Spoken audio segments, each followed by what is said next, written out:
Well, thank you everyone for joining us today for our webinar on campus-based childcare. My name is Sean Robbins and I am the Policy Associate at the Association of Community College Trustees, leading our Strengthening Rural Community Colleges initiative. I'm excited to be leading this work and partnering with the Rural Community College Alliance to provide support to our rural community colleges.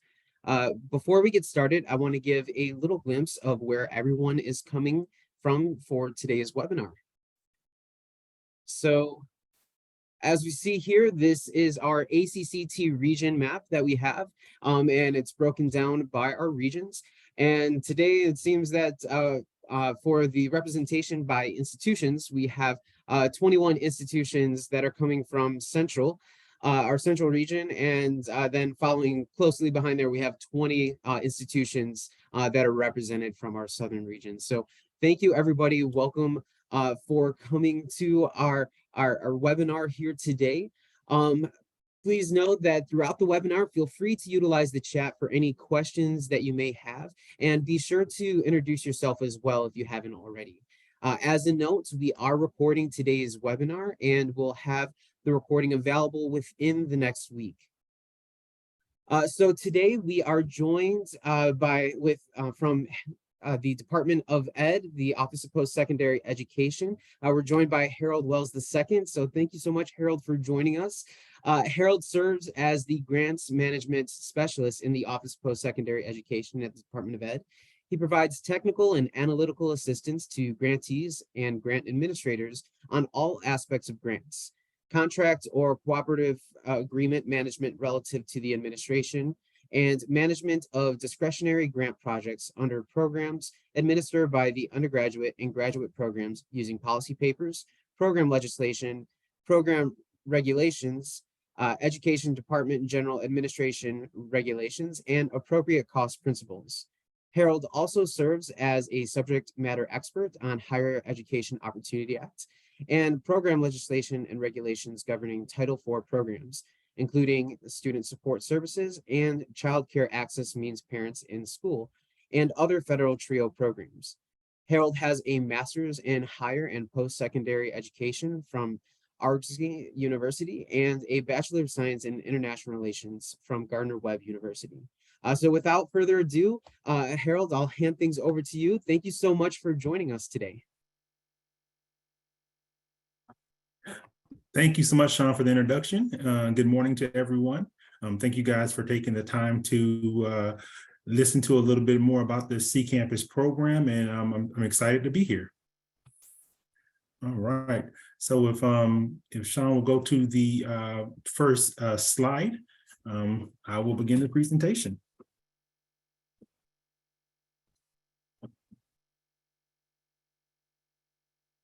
Awesome. So our authorizing legislation. This is important because the CCAMPIS program does not have regulations. So a lot of the guidance that you receive from myself or your program specialist for your state will be based on the legislation. In order to meet the qualifications of a low-income parent, the student must, well, let me give you the authorized legislation, which you can read, Chapter 28, Subchapter 4, Part A, Subpart 720 USC 1070E of the Higher Education Act of 1965, as amended. The program purpose is to support the participation of low-income parents in post-secondary education through the provision of campus-based childcare services.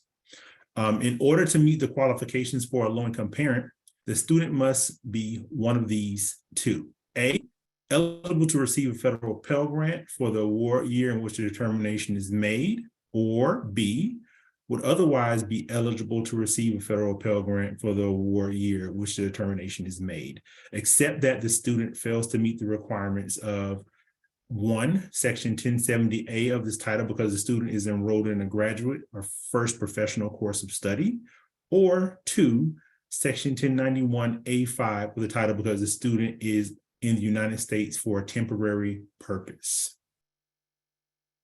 Okay. Next slide, please.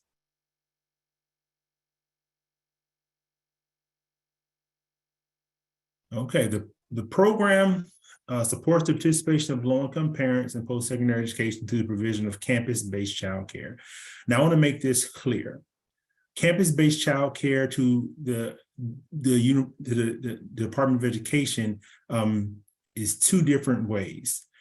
Traditional campus-based childcare is you have a childcare facility on your campus that provides services to your participants. All right. Also, if you have a child care service program on your campus, so when I say child care program, service program, that you outsource child care, so you would partner with child care centers on or surrounding your child care, your university institution, and you will provide subsidies for your participants for them to provide subsidies to the child care center. Funds are used to support or establish campus-based child care programs primarily serving the needs of low-income students enrolled at IHEs. Grants may be used for before and after school program. In addition, grants may be used to serve child care needs of the community served by the institution. And so that last sentence of child care needs of the community served by the institution, that means CCAMPIS funds can support you in providing personnel for a child care center. Although all of the participants at that child care center are not low-income participants, the community may also benefit from that personnel being in that child care center. Currently, we have 302 projects at IHEs nationwide. Next slide, please. All right, who is eligible to apply for a CCAMPIS grant? Institutions of higher education during the FY22 fiscal year awarded a total amount of $250,000 or more of federal Pell Grant funds to students enrolled at their institutions. One thing that we should mention, you are not eligible to apply for CCAMPIS, the new CCAMPIS grant, if you are currently funded CCAMPIS grantee and not in your last year of funding. So what that means, CCAMPIS is a 4-year grant. If you are in year 1, 2, or 3 of that grant, you are not eligible to apply. This will allow us to have a more robust institutions that are able to apply. If you are in the last year of your federal funding for CCAMPIS, you are eligible to apply, even though you are currently funded, because that year will be ending. Next slide, please. All right, like I said, CCAMPIS are 4-year grant awards. So that means if you were to receive a grant in 2023, your funding would end in 2027. All right. Every year that funding is almost guaranteed if you make substantial progress. Substantial progress is what the department does to make sure that you are meeting the objectives of the program set forth in your application. And we do that every summer prior to the next year of the grant cycle. This is just some competition information because I know some people always ask, because it's a 4-year grant cycle, when is the next competition? So if you are following CCAMPIS, we used to be on a 4-year grant cycle. 2013 was the last 4-year grant cycle that we had. And what I mean by that is the 2013 grantees were the last grantees that were on a 4-year grant cycle. Since 2017, we have had a competition every year. I cannot promise that we will have a competition next year. That is based on federal appropriations, and we are on a continuing resolution right now, so we don't know what our appropriation will be.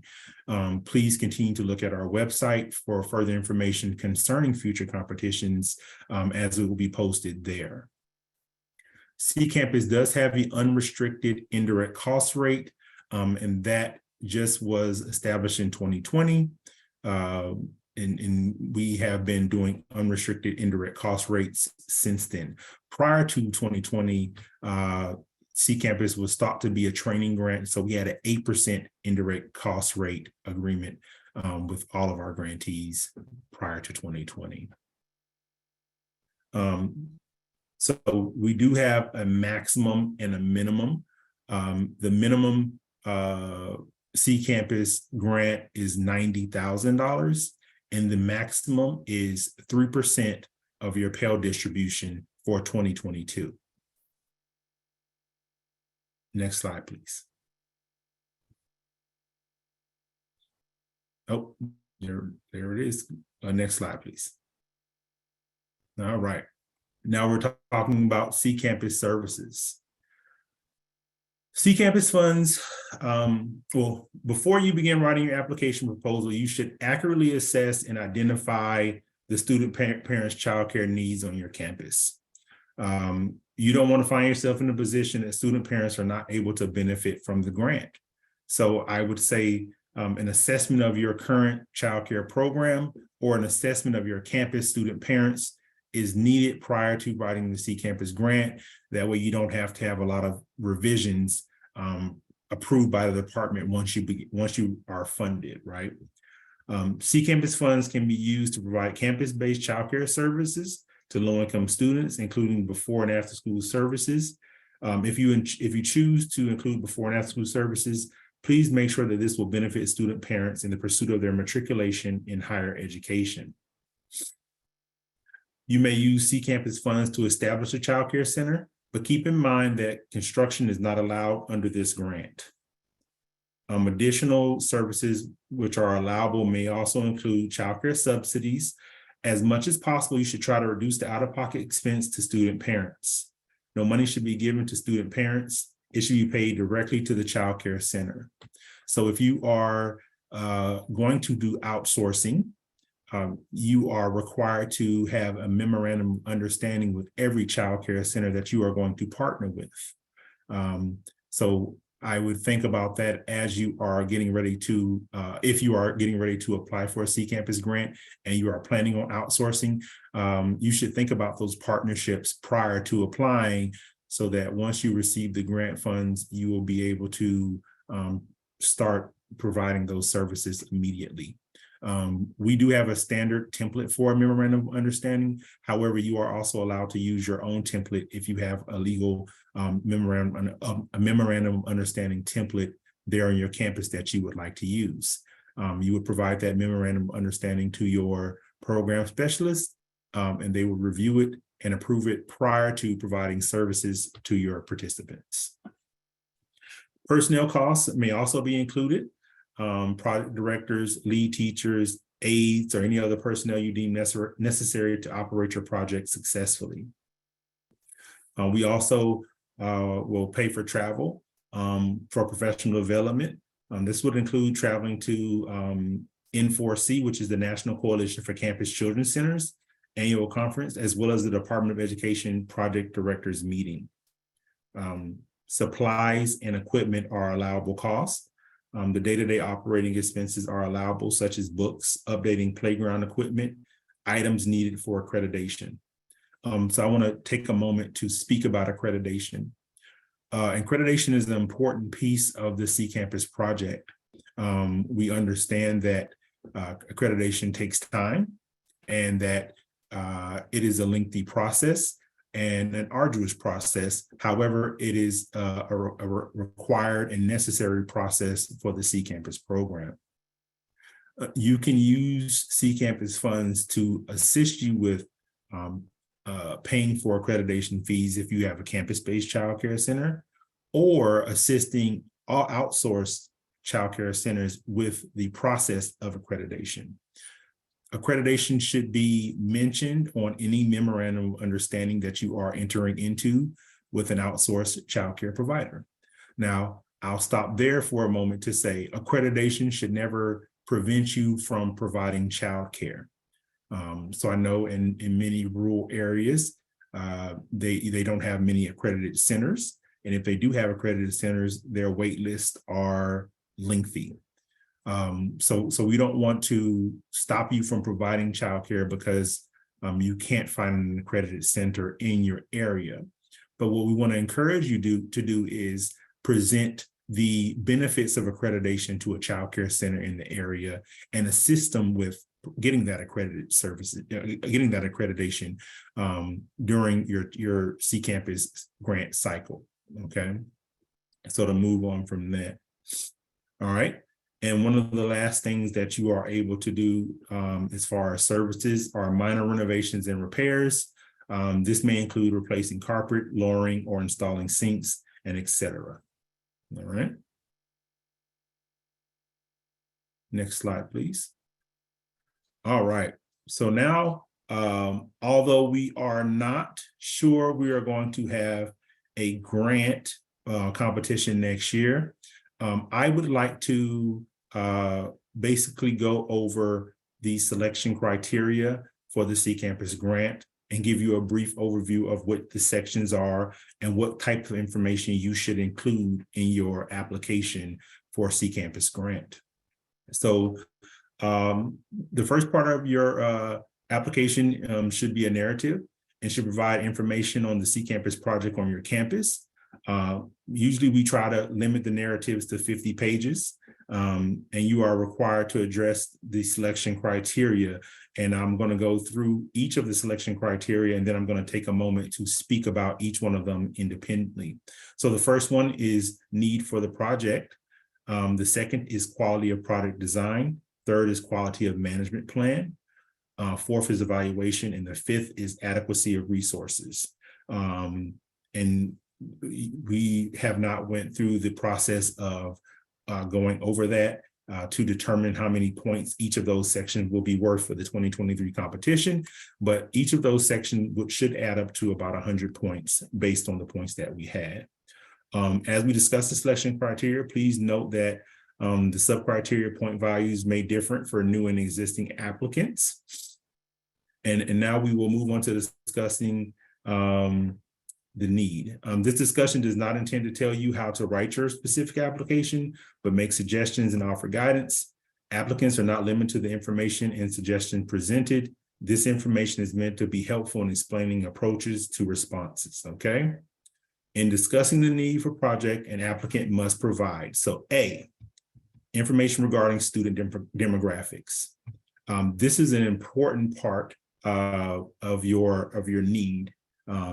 The applicant should provide clear evidence that students enrolled at the institution who meet eligibility requirements and emphasize in general admission policies, current statistics on eligibility, student populations.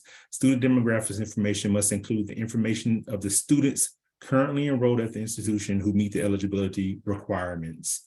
The data on admission policies and current statistics on eligible student populations may include total undergraduate and graduate population, the number of non-traditional students at your institution, the number of Pell students, graduate students or foreign students, average Pell award, the number and percentages of Pell student parents, percentage of student parents working on attending class, percentages by gender diversity or numbers of percentages of low-income student parents household at the applicant institution and any other institutional programs providing assistance to low-income parents.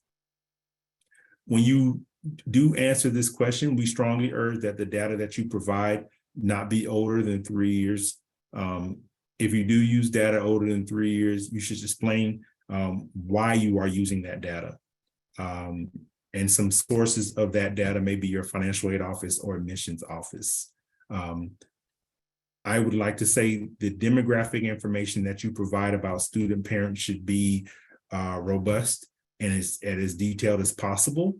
That gives us insight to how many students you are planning to serve and that you have a population of students that you will be able to serve if you are awarded those CCAMPIS funds, right?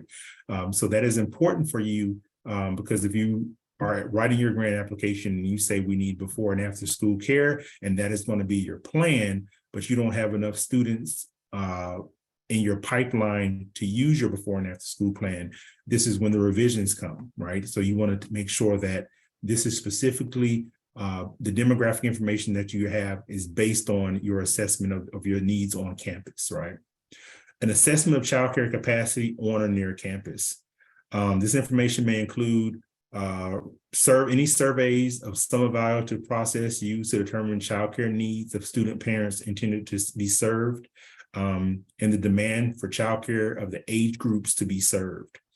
Data describing existing childcare on campus, community programs, or new childcare programs may include the total number of children served by age groups such as infant, toddler, preschool, kindergarten, and school-age children.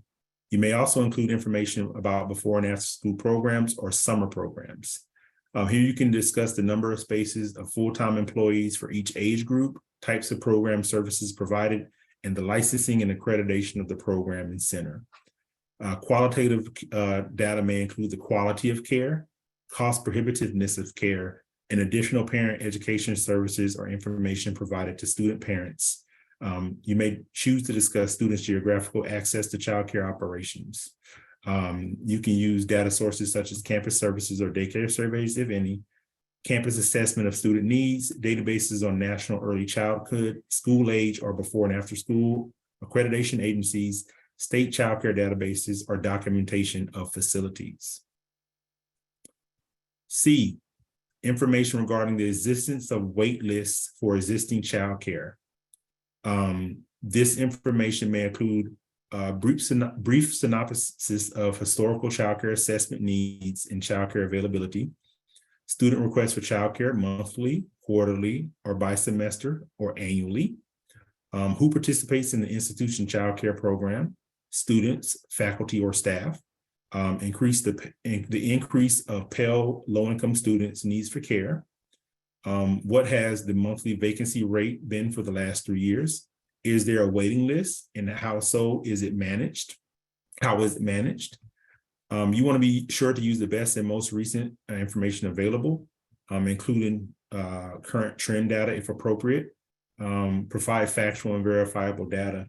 If you cannot use exact numbers, please provide the best estimates, but indicate the proposed limitations of the data and state why exact data is not available. All right, D, information regarding the needs created by concentrations of poverty by geographic isolation. The information here may be presented, needs to be discussing additional needs of concentrations of poverty and geographic isolation that create for low-income students.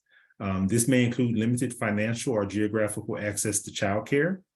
Data sources may include low area poverty reports, local area employment data, or job trend data. And E, other relevant data. Relevant data is the data that you would deem applicable to demonstrating the need to this project. Average cost of childcare by grouping, childcare age group most in demand for care, income comparisons of college graduate to non-graduates, program impact on student parents, persistence and graduation, impact of student parent graduations have on a family, and effects of early educational interventions attained by quality childcare development. Now, I know that was a mouthful, so I'm going to take a little break and say this about the needs section. The needs section is the basis for your application. Your needs section needs to be very strong. The reviewers are trained to pull information from the needs section to determine your need based on the information that you provide, right? So you want to make sure you have a clear assessment of the needs of your participants on your campus, and that you express that in your needs section to show the reviewers that once you receive the CCAMPIS grant, that you're going to be able to utilize it effectively. So we can go to the next one and go to the quality of product design. Now, quality of product design is a section that is a little bit different because it differentiates new and existing, right? So I want to make sure I go over that thoroughly. In quality of product design, applicants must describe the activities to be assisted and must specify whether the grant funds will support an existing or new childcare program. This section is assigned for values for existing and new applicants. All applicants will be required to address the first 1 through 6, and new applicants will do 7, A, B, and C. Next slide, please. All right, now this is very important. All right, so this is existing and new, the definition that the department provides for you on your program profile summary sheet. And I want to make sure I'm very specific with this. Existing and new has nothing to do about you having a CCAMPIS program. This is about you having a this is about you having a childcare program on your campus. And now when I say childcare program, not just a campus-based childcare center, a childcare program. So if you already have an existing program on your campus where participants can come to an office and say, I'm having childcare issues, can you provide me some assistance with a subsidy or linking me up with affordable childcare or a state block grant or something like that, then you have a childcare I would say you have a childcare program on your campus. So what you want to write to is how CCAMPIS funds are going to assist you with that current childcare program or service that you have on your campus. If you do not have anything on your campus, so right now your students on your campus have nowhere on your campus that they can go to look for assistance for childcare, then you would be a new applicant for the CCAMPIS program. That means you are going to design a program from the ground up. You don't already have something in existence, you're going to build it from the ground up. And then participants will be able to partake in those services. So I just wanted to make sure I clarified that. Again, if we do have a competition next year, that will be very important for you to make sure on your program profile summary sheet that you check the correct box, whether you're new or existing, because the points will be differentiated based on whether you're new or existing. Again, since we have not went over that and we do not know if we're having a competition, those points haven't been determined yet, but it will be important when it comes to time to do that. All right. So all applicants must address the extent to which the applicant describes in its application the activities to be assisted, whether grant funds will support an existing child care program or new. In this grant supporting an existing child care program, the applicant should provide information on who, what, when, and how the project will provide services to meet the goals of the project. What criteria in the application is using to identify low-income students? What curriculum, activities, or material is the applicant proposing to use to meet the developmental needs of children that may eventually lead to mastery? Are there any activities that seek to improve educational attainment to help the child progress to the next level? Here you can define the types of child care programs that you will be providing, whether that is infant, toddler, school age, before and after school, or summer program. What are the type of activities to be carried out with CCAMPIS funds? All right. So 2, the extent to which services to be provided by the proposed project are focused on those with the greatest needs. Here an applicant can discuss the current description of the existing campus processes used to identify low-income student parents or provide a description of the proposed identification strategies. An applicant should discuss the use of campus assessments or self-assessment or student self-assessment tools used to identify eligible student parents. Assessment tools used to assess student parents with the greatest needs for childcare, the methods or media used to publicize the program for potential eligibility. Applicants are encouraged to provide information that details program reporting chain, identifies campus partners or community agencies, and establishes relationships amongst the various groups, and identifies procedures used to identify and select student parents with the greatest needs. All right, 3, the likely impact the services provided by the project project on the intended recipients of those projects. The information that you may use are justification providing services, a discussion of the location and ease of access of services should be included in this section. Data describing existing on-campus or community programs or new childcare programs. How will the CCAMPIS grant enhance childcare options for low-income parents, student parents at the institution? A demonstration of verifiable historical data on the student retention and graduation rates for participants or eligible participants that have received childcare assistance subsidies or tuition assistance. This section should include a discussion on the continuity of services, benefits, and the outcomes of student parents and of children served. All right. 4, the extent to which the application includes an assurance the institution will meet childcare needs of the low-income students through provision of services through a contract or provision of services. Statements of the institution's commitment to support childcare needs of low-income students, information about the supervision of the project activities, or evidence of a statements of collaborative, supportive, or contractual agreements to provide services. Detail how services will be provided, campus-based or outsourced, and the locations of the services and contractual agreements of how payment and services will be made. So those last 2 things are stuff that you need to make sure you include on your memorandum of understanding if you are outsourcing, what the contractual agreement is between you and that child care center of how they're going to be paid and when they're going to be paid, okay? The extent to which child care program will coordinate with the institution's early childhood education curriculum to the extent the curriculum is available to meet the needs of the students in early childhood education program at the institution and the needs of the parents and children participating in the child care program assisted under this section.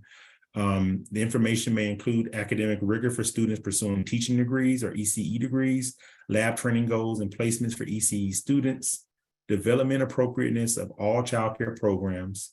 If you don't have an ECE program, don't worry about it. You can discuss collaborative partnerships and integration of special services, such as early Head Start, the identification of no-cost or lower-cost child care, identification of referral services and other social support healthcare services offer if you offer a child development credential, a CDA, a child development associate, you can use that information as well.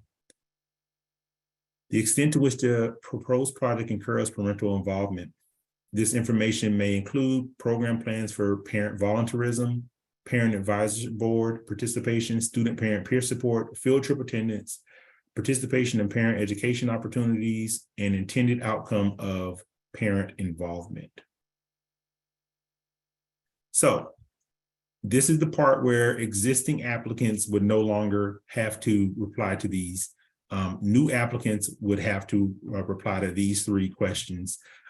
So A would be the extent to which the applicant provides an application a timeline covering the period from receipt of the grant to the provision of childcare services, delineating the specific steps the institution will take to achieve the goal of providing low-income students with childcare services.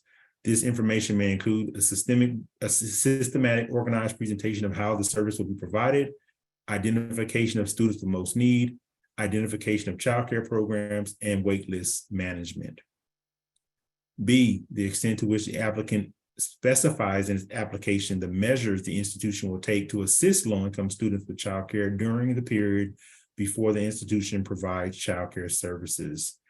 Information may include referral resources, identification of other financial support resources, and assistance with completing paperwork to obtain other services.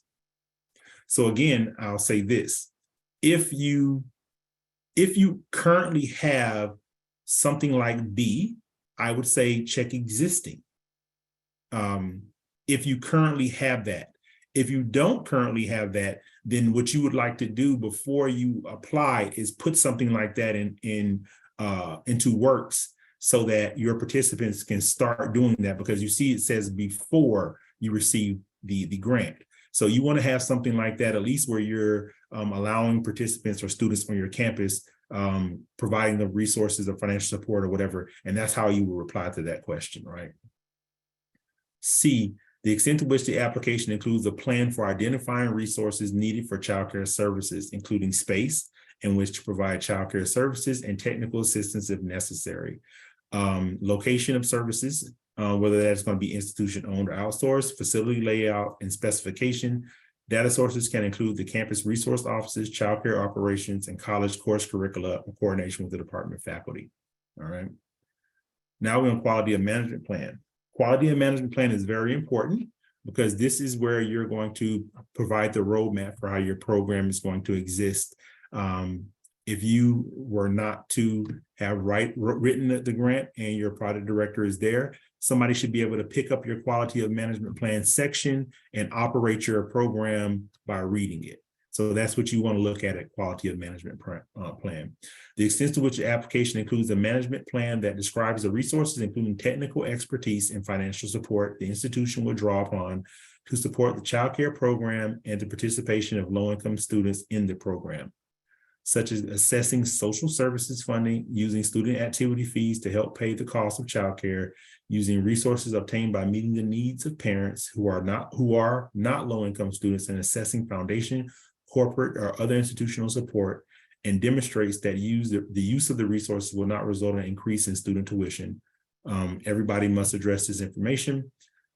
Information may include institutional in-kind support, technical teaching or training, institutional financial support, project organizational placement in the institutional organization structure, placement that ensures the project is not impeded by being buried or layered within the organization, the qualifications, including relevant training and experience of the key personnel.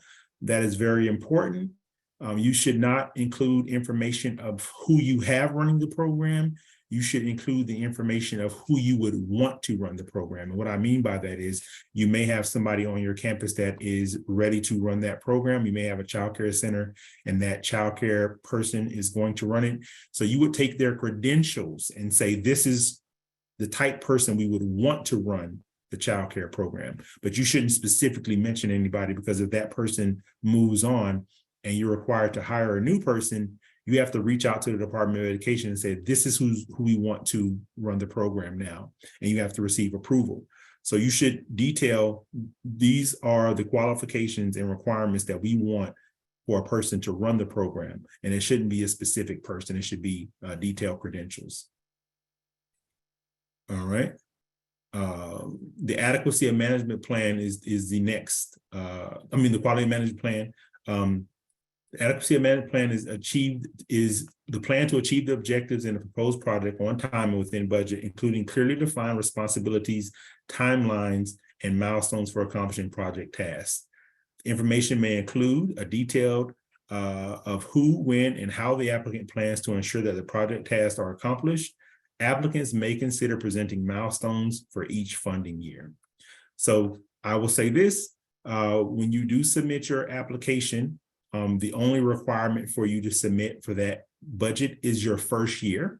We do know that because of the legislation, you are not going to receive more than 3% Pell, so you're not going to receive an increase because of that legislation. So you can plan on that's going to be the amount that you're going to use for all 4 years. However, you will be required to submit a budget every year during that grant cycle at the beginning of that budget period. So if you were to apply next year, 2023, you get a budget for 2023, 24. Your program specialist is going to reach out and say, please submit that budget. Just because you have an approved application doesn't mean you have an approved budget, is what is really when it comes down to the baseline, okay? And last but not least, the evaluation. All right. The extent to which the methods of evaluation are thorough, feasible, and appropriate to the goals, objectives, and outcome of the proposed budget. What types of data will be collected, appropriate benchmarks, and when various types of data will be collected is important for number one. The extent to the methods of evaluation includes the use of objective performance measures that are clearly related to the intended outcomes of the project and will produce quantitative and qualitative data to the extent possible. This information may include what methods will be used, what instruments will be developed, and when and how data will be analyzed, and the procedures to measure the outcomes. And last is the extent to which the methods of evaluation will provide performance feedback and permit periodic assessment of progress towards achieving intended outcomes. The sub-criterion is asking applicants to specifically describe how they will provide performance feedback and assessment. The information may include when reports and outcomes will be available and how the applicant will use information collected through evaluation to monitor progress of the funded project. A discussion of how to review the processes will be conducted, and communication of a plan and sharing evaluation results. A discussion of the methodologies for tracking, retention, and graduation is important to list in this section. The methodology discussion in this section is general research strategy that outlines the way in which research is to be undertaken and, among other things, identifies the methods to be used in it. Okay. All right. All right, this is about your budget. In determining the adequacy of resources, the extent to which the budget is adequate to support the proposed project. All right. The intent of the program is to assist identified low-income student parents to defer the cost of childcare. Provide information that shows the proposed budget will provide resources necessary to successfully carry out the proposed budget. Besides subsidies, additional costs may include personnel costs, travel, and costs for supplies and contractual services. Now, I want to say this, okay, and let me read this second one, and then I'll say this about the budget. The extent to which costs are reasonable in relation to the number of persons to be served and anticipated results and benefits. Applicants should demonstrate how proposed resources will enable them to carry out planned projects in the most cost-effective manner possible. Applicants should discuss the cost of care per age group and the cost of care if care is provided during other than usual operating times, evenings, weekends, emergency drop-in childcare in the event that regularly scheduled childcare is unexpectedly unavailable. When looking at your budget, I want to mention a few things. So CCAMPIS is so different. What I would recommend is look on our website and look at the institutions that currently have programs. And those programs may not be in your state.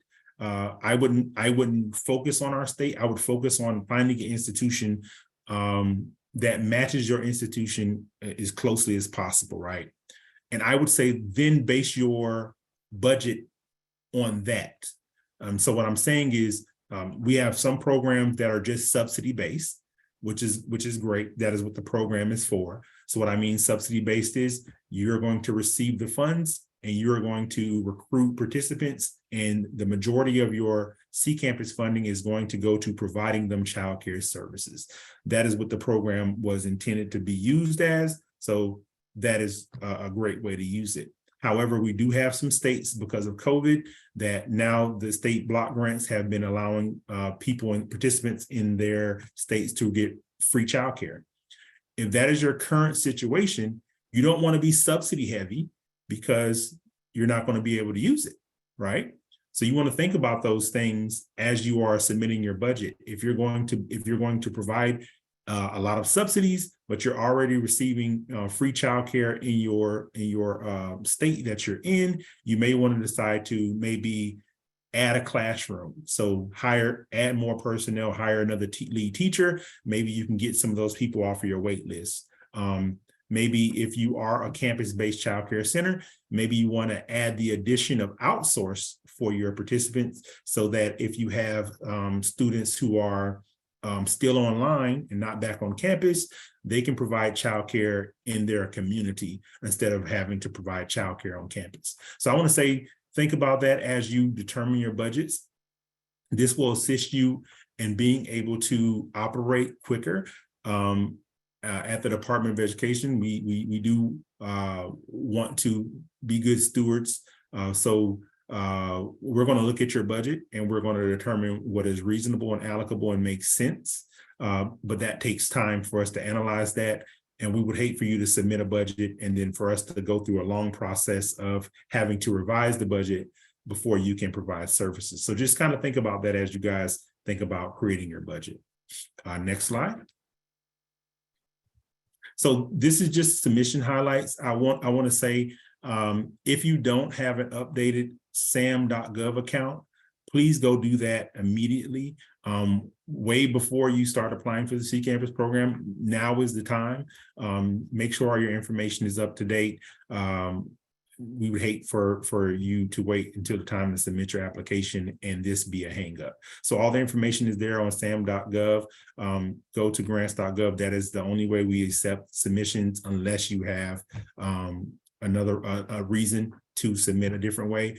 Grants.gov is how we receive applications. Next slide, please. And that is the information on grants.gov. And you'll see it says register early. and make sure that your sam.gov is up to par, and that we can accept your application that way. So tips to submit successfully: review your application notices. So the NIA, even though I provided all that information, and when it gets closer to time for us, if we have a competition next year, we will still have a pre-competition application webinar. You should still look at the NIA and read it accurately. That is where all the information will be, and you want to make sure you read that notice and instructions carefully. Register early for submission. Submit early. You can submit as many times as you want on grants.gov, and we will take the last one. Verify that your application has been submitted completely. Keep a record of your own copy of your application, and make sure you receive the email confirmation that it was received. And remember, the only types of files that grant.gov can take is PDF or Word file types, and those will be the only that can be accepted. Next slide, please. All right. So for further information, you can contact myself or my colleague, Miss Alicia Monpoint. You can.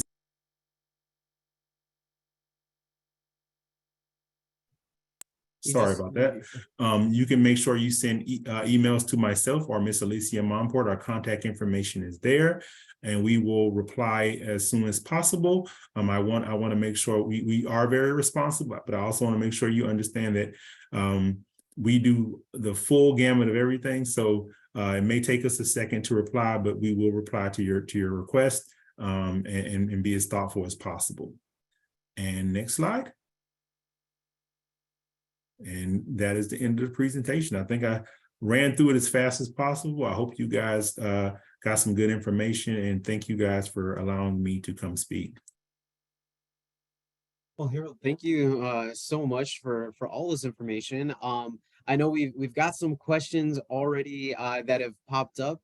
Folks, if you have some additional questions, feel free to put them into the chat or even into the Q&A. So taking a look at this here, one of the first questions was asked about what does FY22 mean? The federal government, and Harold, you can elaborate a little bit more on this, but the federal government runs from October 1 to September 30. So when fiscal year, it runs through that aspect, and the CCAMPIS announcements for fiscal year 22, I believe, have already been announced. Is that correct, Harold? That is correct. So the CCAMPIS grant runs from October 1 to September 30 as well. It follows the federal program. Now, we understand that kind of is off from your federal Pell award, but you would base it on your 22 federal Pell amount that you distributed to students. So your financial aid office should be able to tell you how much Pell you distributed for that year, and it will be based on that August. So if you start your year in August of 22 and end, they should be able to tell you how much Pell they distributed, right? And let's say you are off. We have the IPEDS office. They verify how much Pell you are eligible to, how much funding you are eligible to receive, because it's legislative. We can't legally give you more than 3%. So I would say if you are, if you overestimate, we're gonna bring you back down to 3%, right? So I would say look at your 3% and add it there. Now, when I say that, I'll also say make sure that you have a plan to use those funds. And what I mean by that is if you don't think you can use your full 3%, then I would say don't ask for it. It's a little hard because you don't want to leave any money on the table. But if you have an assessment of what your campus needs, and getting the full 3% may put you in a place where you can't use money, then you don't want to receive that money. Just have an idea of what it's going to take for you to run the program that you have. So if you don't have an on-campus childcare center and you're just going to outsource, and you currently can't think of, or you currently did an assessment, you currently don't think you can recruit enough students to provide outsourced subsidies, then come up with a number that makes sense for you on your campus and say, hey, if we were to provide subsidies for 40 or 50 students and we did a max of this times 12, this is how much we would do, and you do that times 4, that's what I would come up with a budget. If you do have a campus-based childcare center, it provides a little more flexibility because you can include personnel in that and some other things. However, I'll say this: if you have a campus-based childcare center and you have a wait list and you're only going to be able to include 10 or 12 participants on that campus until you get more capacity, that I wouldn't be astronomical with 3% as well. Thank you. Another question was a little bit following up on the budgetary aspect and the funding. Individual asks, is the 90,000 minimum per year, or is it over the course of the 4-year project? That minimum is 90,000 per year. So if you if before this past year, we were 1% in a minimum of 30,000. So basically what they did was they went 3 times that amount. So that 30,000 minimum will now be 90,000 minimum. That's 90,000 minimum for 4 years. Of course, if you meet substantial progress. Thank you. You went into depth a lot about the existing programs versus new programs and applying for CCAMPIS. One individual has a question is, what if services that they have had established for childcare on campus were not available for all students and only a subgroup of students that were maybe on campus? So for example, they use the example of trio students. Would that still be listed as an existing or a new program there for them? So I personally would say that would be existing, because the trio, your trio population would fit your CCAMPIS population, right? Because you're looking for low-income eligible students to be able to apply for these funds. So that trio population being part of a childcare program, I would say would be existing, but I couldn't determine whether you think that is new or existing, because I don't know what structure you have for that childcare, right? But if you are providing subsidies, or you're providing resources for those trio participants in receiving childcare, I would say it's existing, and your application is going to, the CCAMPIS funds are going to help you modify or increase the resources that you currently have and the operating that you currently have on your campus. Thank you. Another question we have here is, in thinking about the accreditation portion of things, how can institutions go about getting their city or another organization helping to get that accreditation? What suggestions would you have, or how can they get started with that process there to help support students that are parents there? Okay, awesome. So yeah, so one good thing about CCAMPIS is if you are outsourcing, or if you currently have accreditation on your campus at your childcare center, the CCAMPIS funds can be used to assist you with that, right? If you currently do not have an accredited center or accredited center anywhere in your service area, what I would do is I would approach what centers you're going to use and let them know that you're applying for CCAMPIS, and also let them know that you would be willing to support them in receiving that accreditation, right? Especially if they're going to allow you to have slots, right? So I would never say you're going to pay for the whole thing, because depending on how big the childcare center is, depending on how many childcare centers you're going to partner with, will depend on how much money you have to provide to those different centers to help them through accreditation. But I would say approaching them early and seeing are they interested in accreditation, and then providing the information on the benefits of accreditation, right? Because the reason the CCAMPIS program promotes accreditation is because we serve 50 states and territories, right? Everybody's state has their own licensing that they use to determine what level of childcare they use. So nationally, the only way that we can say we have the same playing field is by saying, okay, we want people to be nationally accredited. So the one name that people will throw out is NACCE accreditation as what they want to use for the standard, and that's fine. But there are also other accreditation agencies that you can use that are national that will provide those services. And I would say look into those services and see what standards those national accrediting agencies have, and just show them what the benefit is of being an accredited childcare center in the area, especially if it's going to be one of the first accredited childcare centers in the area. That's going to, raise the level of cachet they have for the parents around, because parents, of course, want their kids to go somewhere that has a standard to live up to. Thank you.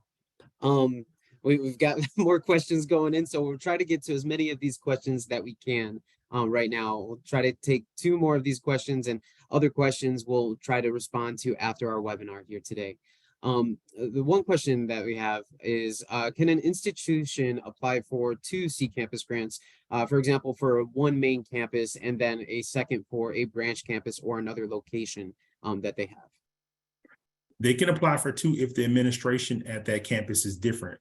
Because we use the Pell as the amount that you're going to receive. If your institutions are using a combined Pell, then you wouldn't be able to receive it. What I would say is, if you are writing an application, you can include those branch campuses in your so if you have the same administration at that campus and you're only using one Pell number, those branch locations can be included in your application. So those students could benefit from the CCAMPIS funds, just like the students on the main campus.